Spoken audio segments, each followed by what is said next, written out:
Okay, thank you very much, and I will also like to start with thanking the organizers, especially Theo, who now probably took my remote control with him to his room, for inviting me and organizing this nice workshop. And so what I want to talk about, so I'm from Nijmegen, and not having this nice castle, so I'll have a nice picture of it. What I want to talk about is, of course, how we can control magnetism, spins, with light. And but before I do that, I also want to include something else, and that is, as far as magnetism and light is concerned, we have two very nice facilities, which is particularly for antiferromagnetic materials are very interesting, because we have this high field magnet lab where we generate DC magnetic fields. It says 45 Tesla. 45 Tesla is currently building, but 38 Tesla we are currently already using, and we do probe experiments I'll show at the very end.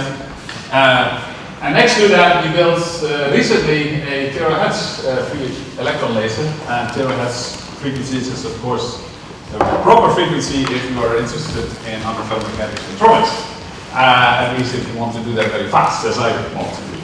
And both of these facilities are, let's say, user facilities, so let's say 80% of all the work is done by external users, and I invite everybody to forward proposals, especially of this community.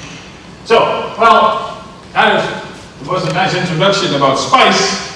It's not completely correct, of course, because SPICE stands for Spintronic Photonic Integrated Circuit Platform for Electronics. And this is something that, to be honest, I came up with when we were writing a proposal to do a FET.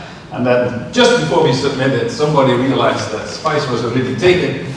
So I promised that I would not only come to workshops here now, of course, I have to, because he was actually happy that I kept the name under the condition that I would come today, and also that I would organize my own workshop here. So, but what we ought to do, and this is actually really what this is sort of showing that with this consortium, we really want to integrate photonics and spintronics and having a actual sort of working device, at least a demonstrator, in the next few years. And why do we do that? There was a nice introduction why we have to have all this high tech we have nowadays, because of the fact that we are all connected with our cell phones and tablets and cloud computing, and that's interesting. But it also has it's very beautiful, and we're connected constantly. And while you're listening, or especially when you're not listening, you can do your emails and other things, or send chats to your partners. But the other part of this interesting medal is that if you just look to all this data that we generate, and actually we're generating the amount of data with all of us that grows with roughly 40% per year. For every 600 smartphones you need one server. And so you can look at all these numbers. Basically, servers need storage, and storage need energy. And so if you look at these numbers, then right now already 5% of the electricity worldwide is being used for data centers. And this is growing by 7% per year. So you can all do the math. This is, let's say, a technology, how great it is. It's not sustainable if we keep doing it in this way. So it's actually important that we do start thinking about alternatives. And it's actually interesting, because if you look really at quantum limits, like Landau limit, about like how does it much cost to move a bit or store a bit, then you're talking about energies of 10 minus 19, 10 minus 20 joules. If you look, what we're really doing is in the order of nanojoules. Maybe we're approaching picojoules, but we have to go to attojoules, or even, they cannot even pronounce it, zeptojoules or so. And one of the things is that if I do the math, at least if we succeed what we're doing, then at least we come a bit in the right direction. We can go to femtosecond. So this is sort of my motivation in the general aspect of why it would be interesting to manipulate spins with light. Now, normally you manipulate And we see that, I mean, you always start with magnetic field. Maybe you can introduce it by a current or an electric field like in the previous talk. And so let's just look at, well, the general Hamiltonian. And then if you want to use, look at that, and you have an effective magnetic field by looking at the derivative to the moment. And then you have, of course, field that you apply. But then you also have spin-orbit interaction, and you have, of course, the exchange interaction with the other speeds. These are the important ingredients. And so now let's look what are the kind of fields. If you apply a field, then you have torque. So usually the most efficient way to do that is indeed perpendicularly. We all know that. If we have normal fields, well, they are typically in the order of 0.1 or 1 Tesla. If we have stronger fields, superconducting fields, up to 10, nowadays even 20 Tesla. You can come to Nijmegen, I already introduced that, so up to 45 Tesla. But then, if you think about the fields that are connected with the spin-orbit interaction, well, that's already competitive with what the strongest field we can make. But if you really look to the very strongest fields in a magnetic ordered material, that's the exchange interaction. And effective fields connected to that are in the order of 100 to 1,000 Tesla. And these are the enormous fields that you cannot generate. Yeah, maybe you can do a pulse field, one per day. Not only your magnet is gone, but also your sample usually. So for real practical applications, it's the idea of can't we exploit these very strong fields that we just have them for free. Well, you have them for free, but you have to sort of get them available. So, in the rest, I will never talk about applying fields because the applying fields are usually too weak.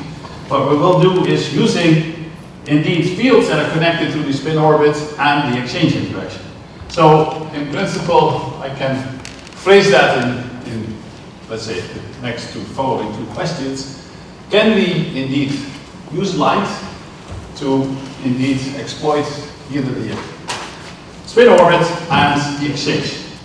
Now the spin orbit, there was a long story already about the spin orbit interaction, but obviously, I mean, anybody who knows anything about magneto-optics, the interaction of light with matter is based on spin orbit interaction. Without the spin orbit interaction, there would be no magneto-optics. So let's start with that. It's also sort of historically how we started, and so indeed, like I said, magneto-optics is connected with, indeed, the spin-orbit interaction. The inverse of that, opto-magnetism as we call it, is also, and that's easy to see. You look at the energy in an electromagnetic wave, and then if you want to look to the effective field that is connected to that, you take the derivative to the magnetization, and then you can look for a magnetically ordered material that you have a dielectric response, so that is the epsilon, which of course is in first order has a term that is proportional to the magnetization. It has of course also higher order terms in the diagonal, that has quadratic terms, etc. But when we're thinking about the normal magneto-optics, we first look at this first term, alpha n, and then basically this derivative of epsilon to the magnetization, this alpha, this is a materials constant, that is basically connected to the spin-orbit interaction, and that, for instance, in the case of the Faraday effect, is directly proportional to the Faraday rotation. You still remember from high school, Faraday showed already almost 200 years ago, you have a magnetically ordered material, you come in the linearly polarized light, and then the light polarization will rotate, and this rotation is proportional to the effective magnetization. It's proportional to the thickness because it's a bulk effect, and indeed there is some materials constant that is alpha. Well, it was already shown 50 years ago that the same alpha is responsible for the inverse effect. Actually, I came to realize by looking into history that even Faraday has been looking for the inverse effect. But he's a very smart guy, and he didn't find it. Then it was PTSD who basically predicted it, and Van der Ziel some years later, and his team demonstrated it, that it existed. But then afterwards it was actually forgotten. It was so well forgotten that only like when we started doing this, I realized that my former supervisor, Ron Shan, I did a postdoc with him, and he did a lot of theory on this. We never found that out, only like in hindsight. Anyhow, so what this shows, now let me, what this shows basically is that if you take circular polarized light, you produce an effective magnetic field. And so now let's look at the first example. And here we take this dysprosium orthoferrite, this antiferromagnetically ordered material, but it's not exactly a perfect antiferromagnet. It's a weak ferromagnet. That means because of the Theo Rasing interaction, there is a slight anisotropy, so they are slightly tilted. And that's interesting, and that's why this material is very interesting for experiments like this. So we excite now these spins using circular polarized light, so using the inverse Faraday effect. But because of this very small moment, and actually very large alpha, we can use the normal Faraday effect. So we use linear polarized light to look what happens with these spins. We do that in the usual compact probe configuration, and that means that we excite it and then we make snapshots of the position of the spins, and then indeed we find the following result, that indeed you find these oscillations of the spins. And you see indeed that these are very high frequency, because this is a time scale in picoseconds, so that means if you look at the frequencies, these are in the order of 10 picoseconds. And indeed, that is why antiferromagnetics are interesting, because this dynamics is indeed driven by the exchange interaction. But that's one. The other part is indeed that you see that indeed I can control this deviation, these oscillations, the phase, by the helicity of light. So that means if I use right-handed or left-handed, I push either the spins in one direction or in the opposite direction. And but of course the frequency itself is of course exactly the same, because that's given by the same exchange mode that we are probing here. So what you basically see is that we're using here a femtosecond laser pulse of 100 femtoseconds, and the response is basically instantaneous. So you basically generate a magnetic field pulse, and the pulse is there when the light is there. So it's a magnetic field pulse of, let's say, a width of about 100 femtoseconds. And then if you analyze the amplitude of such oscillations, you see that you have fields in the order of a Tesla. And with the proper combination of optical pulses and materials, we have been generating fields up to 5 to 10 Tesla. Because yes, it just scales with the Magneto-optical constant, with this alpha. Okay, so that's nice. So we can indeed do it. And so this is ideally suitable for indeed getting very fast dynamics in antiferromagnetic systems. Now, this was using the spin-orbit interaction. Now let's look at the exchange interaction. Can we use and exploit light to indeed trigger some changes in the exchange interaction? Now, let's take an antiferromagnet, a pure antiferromagnet again, and let's do something, let's say make an optical excitation. Then let's think what happens. Well, of course, something happens with the interaction between these spins, but after the interaction is over, because of the fact that there is no effective torque, final state is exactly the same. So it's very difficult to see any effect on such a pure system. So it's not a lasting effect because there's no torque in this case.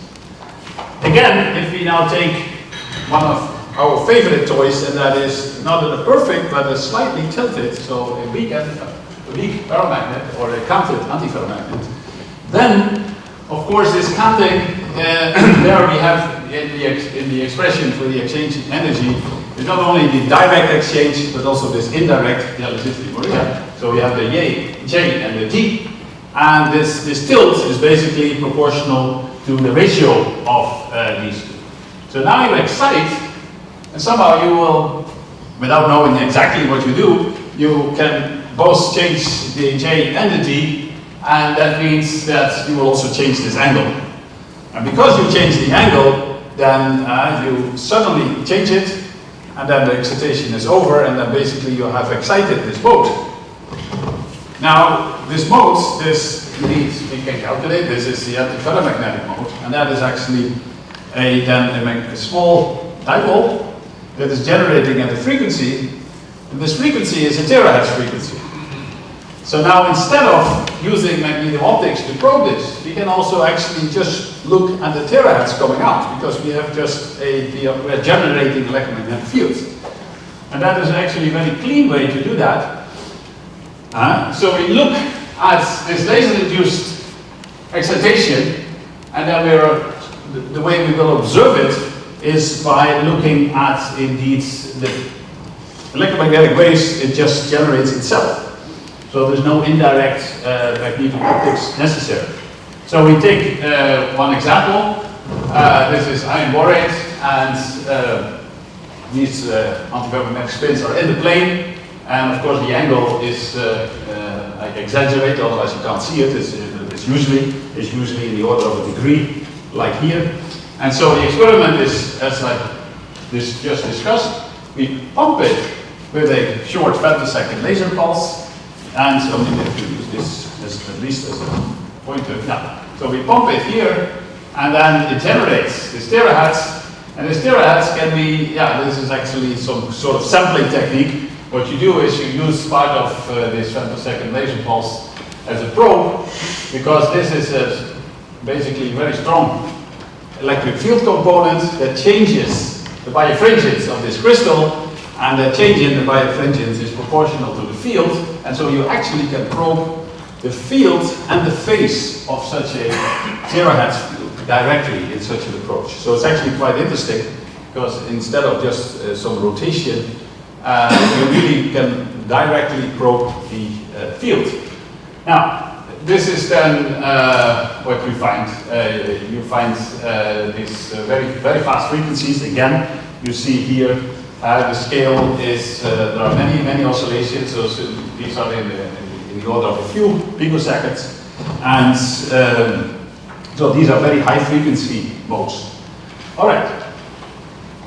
How does it really work? Well, in these materials, the exchange between the iron is mediated by the oxygen. And although you do not make a there is no, let's say, absorption, because if you look at the spectrum, we're not really close to a maximum in the absorption band. We're basically pumping here with 1.5 electron volts, so which is actually good, because we do not want to really have a high absorption. But because we make an excitation, we effectively change the exchange interaction between this iron and this iron. You can actually model that, and our colleagues in the theory did this, and then you can have a fairly good description of our experiments. So we can actually opt to manipulate the exchange interaction this way. Okay? Now, can we even go faster than this? Can we even excite even faster modes? Because if you look at the spectrum, then typically this is the normal dispersion curve. And typically, when you do anything, you excite things optically, you're always close to the gamma point. And that means you are actually, although this is in terahertz, so we're in the order of terahertz or so, but potentially we could go an order of magnitude higher if we would be able to excite a mode here, which is normally in optics not so, at least directly, it is not possible. However, it is possible by having a 2-magnon excitation where you use, because you have effectively always k is equals 0, but if you take a q and a minus q, then you can have a 2 omega excitation, and then you can end up indeed at the edge of the BON zone. You actually have, of course, you could have q and minus q, and the q can be so big and so big and so big and so big. Right? So it's you have a whole range of things. But however, now you look at the density of states, and because of the density of states is highest at the BON zone edges, you mostly will excite these BON zone edge modes. So this is then what we do. So most of them are here because of the fact that of the dispersion curve, density of states is highest. And so I showed one example and of this excitation in here you see that, so basically what the excitation here is it's actually the length of the antiferromagnetic vector. And just look at the scale here, because this is not picoseconds anymore, these are femtoseconds. So here you see oscillations that have a period of 45 femtoseconds. This could only be measured, and I must honestly say this was not measured in Nijmegen. We're building a setup that can also do that, but you use 10 femtosecond laser pulses. And so this was done with our Italian friends. And so I refer to DyFeo, who actually did it, also Italian, but he was an Italian PhD student in my group. But he's also here, and the rest of this story you can read in about these two papers, but the poster tomorrow afternoon, or in lunch, I don't know, but anyway, it's tomorrow. All right, now I would like to go back to the optical switching that we demonstrated some years ago, and what is actually one of the things we really want to do with SPICE. And well, what this show, this is no dynamics, this is just the end result. These are femtosecond laser pulses that indeed change here the contrast. That means basically these are large domains, white domains, and black domains. And here with one helicity, we were writing very small, well, these are, this is optics, so these are still tenths of micron, but we were writing bits with one helicity we write up bits, and in the other helicity we wrote down bits.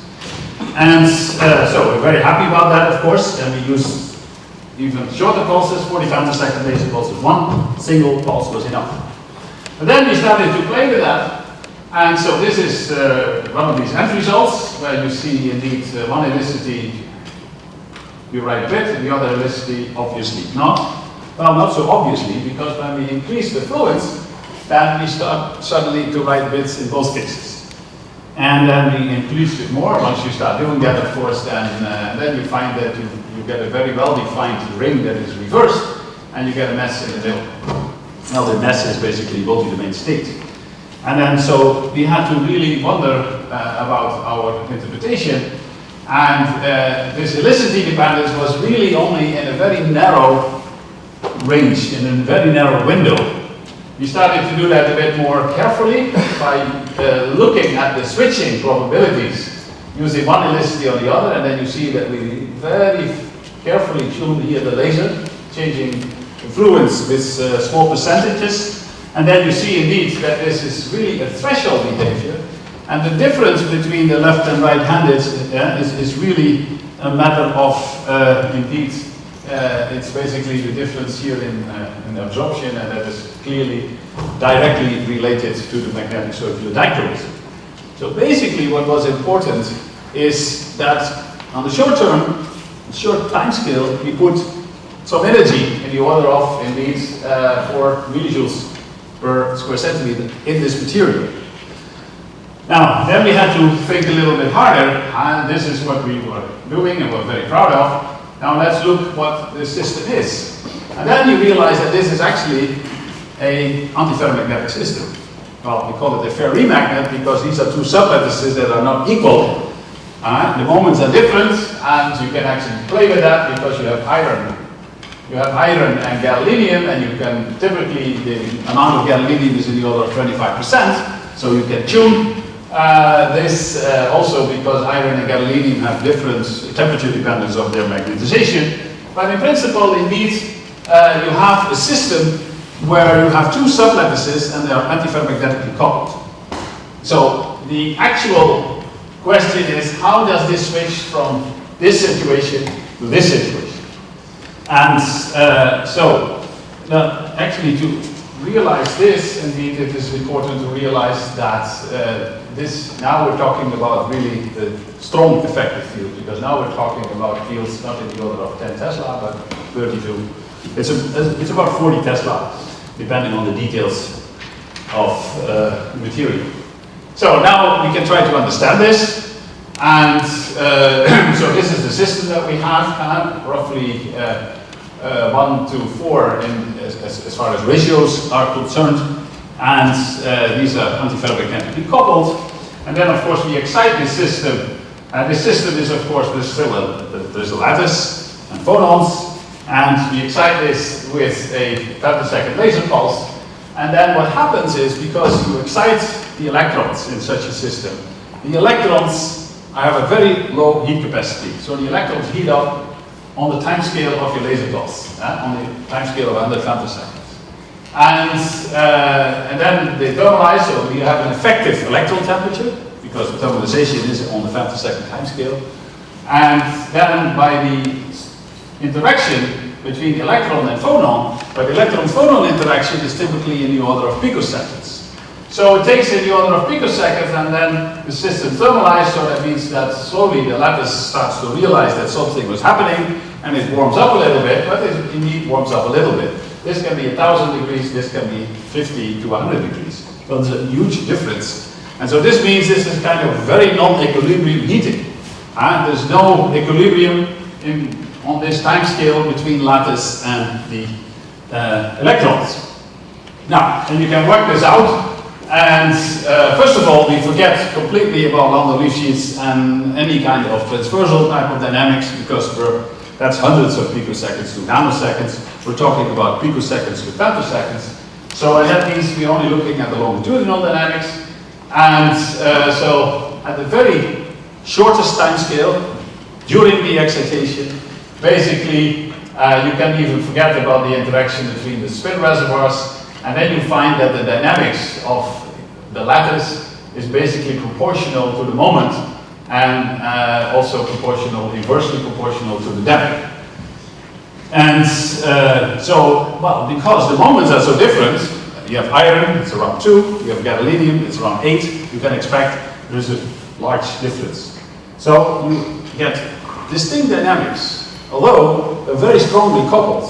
You still expect independent dynamics, but on a sub-picosecond time scale. Then you continue, and then you're looking at indeed what is the interaction, and then you get that indeed, and this why the coupling between the sublattices, there can be angular momentum exchange between the sublattices. And this was a crux actually, because also, like I said before, the spin lattice relaxation is much slower than the femtosecond equilibration. Here it is, but on a longer time scale. I mean, the spin lattice relaxation is in the order of hundreds of picoseconds, but this can go much faster. So we're not limited by that.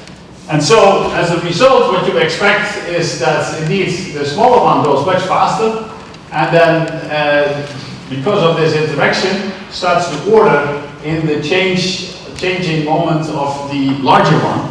And so what you expect is that this antiferromagnetic system will go through temporarily, so a transient kind of ferromagnetic phase, and then indeed come back to the antiferromagnetic.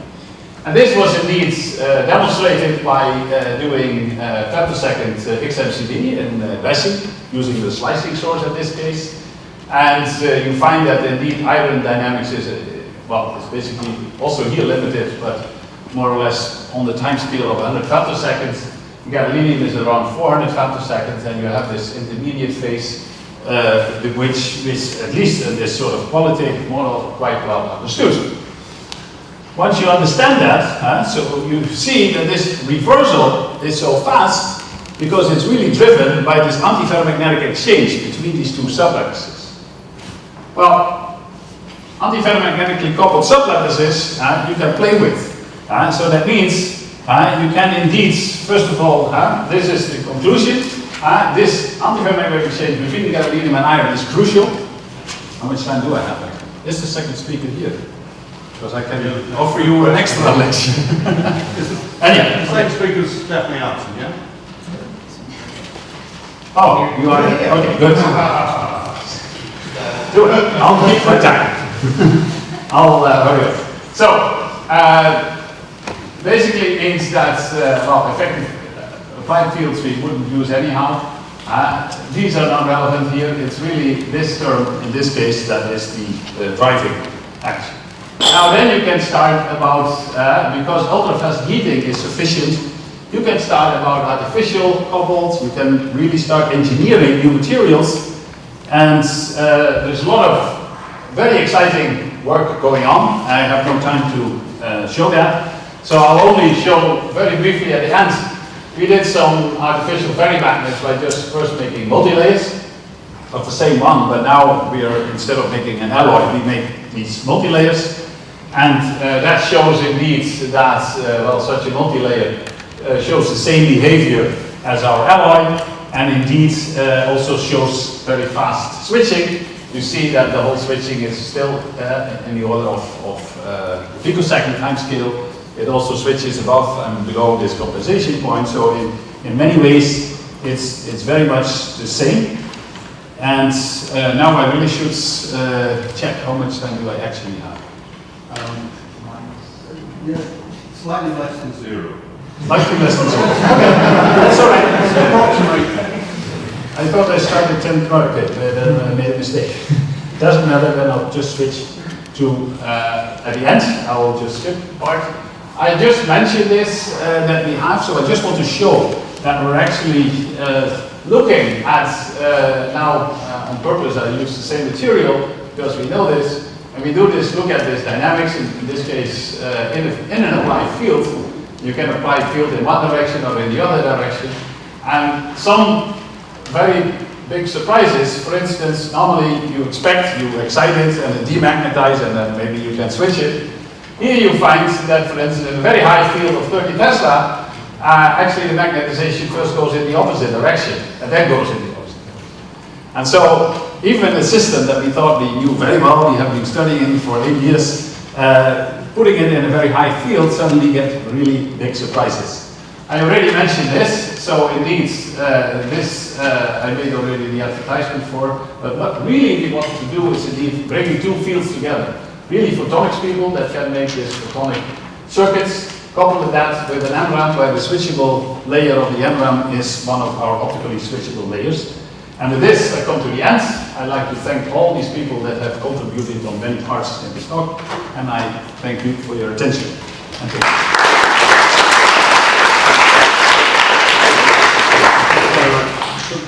Questions? Thank you for the nice talk. I really enjoyed it, first of all. So I just wondering, is there any like damping for such magneto-optic systems? Is there any? Kind of damping?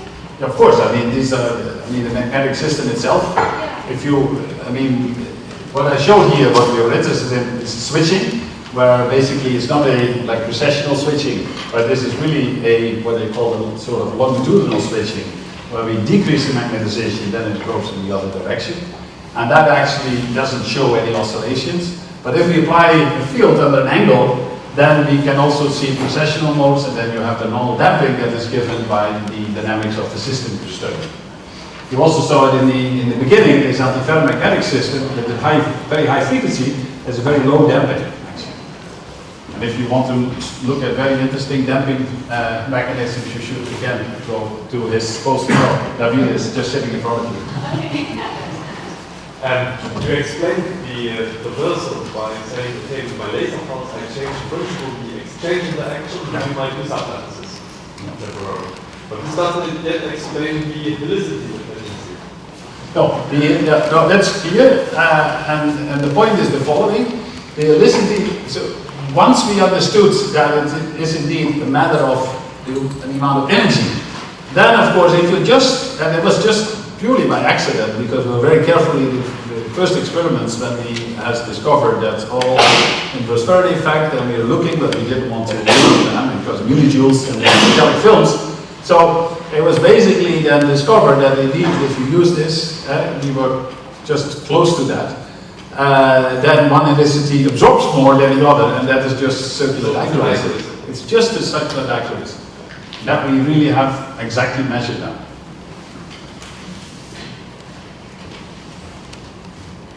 Other questions? Okay, so if there's no more questions, thank you.